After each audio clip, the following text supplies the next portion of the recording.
আমাৰ সেৱা কৰিবলৈ পাই অতিকে আত্ম অভিমানী হৈ পৰিছিল। প্ৰভু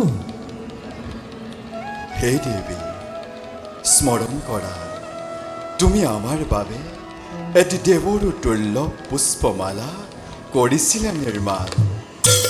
কিন্তু অহংকাৰত মত্ত হৈ হেৰুৱাই হিতাহিত জ্ঞান, জয় আৰু বিজয়ে সেই পুষ্পমালাধাৰী কৰিলে ভক্ষণ। প্ৰভু ক্ৰোধান্বিত হৈ অসুৰ প্ৰকৃতিত জন্ম ল'বলৈ দিছিল অভিশাপ। আৰু আজি ব্ৰহ্মাৰ মানস পুত্ৰ চাৰি সিদ্ধক জয় আৰু বিজয়ে অপমান কৰিলে বিস্তৰ। প্ৰভু সেইবাবে চাৰি সিদ্ধৰ দ্বাৰা দিয়ালো অভিশাপ।